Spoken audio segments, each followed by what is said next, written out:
Welcome to the webBikeWorld.com quick walk-around of the 2010 Harley-Davidson Road Glide Custom. Please visit webBikeWorld.com for the full review and detailed photos and much more. It was a real surprise to get a new Road Glide Custom on loan from Harley-Davidson for a few weeks.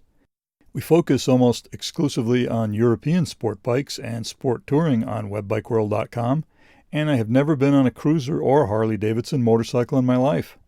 So my viewpoint on this is as a complete newbie to cruisers, and I must say that many of my preconceived notions about this bike were completely busted, so be sure to read my full report. One thing's for sure, the Road Glide Custom is a work of art. I can't imagine it in any other color other than this jet black, which is absolutely perfect with the incredible chrome that is, by the way, much easier to care for than I was led to believe.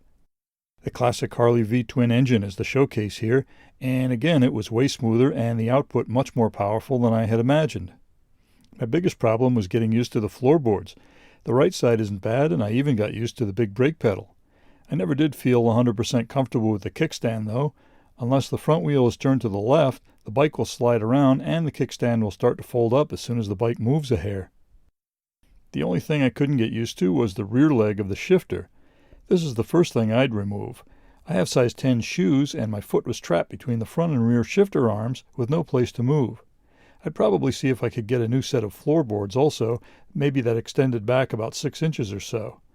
I quickly discovered that the rear shifter arm isn't needed at all. I did all my up and down shifting with my toe under the front arm and it worked great.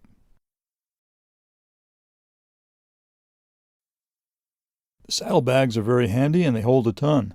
They also seem very strong compared to the luggage I've used before. The ignition key locks the bags, and the bag top doesn't rotate up and down. It comes completely off, allowing complete access to the inside. The bags can be quickly removed with these two Zeus-like fasteners inside. The top cover has hooks that fit under a pair of simple receivers, and once the top is closed, everything inside is safe and secure. The controls are very nice and big and easy to use. The right-hand set has a starter button, the kill switch, and the cruise control, which can be bumped up or down in increments. On the right is the voltmeter and oil pressure gauge, then the speedometer and rev counter in front of the rider. On the left of the fairing are the very handy fuel level and outside temperature gauges. I'd like to see an oil temperature gauge, but I'm not sure if that's an option or not. The left-hand controls have the horn, the lights, and the audio controls. By the way, notice that the left and right turn signal buttons are separately located on the right and left side controls. The dash has some extra accessory buttons and the switch to turn on the cruise control. The ignition is probably the strangest part, with this big giant knob that works without a key. The key is also a bit strange to me. It looks like the key used to lock up a soda machine.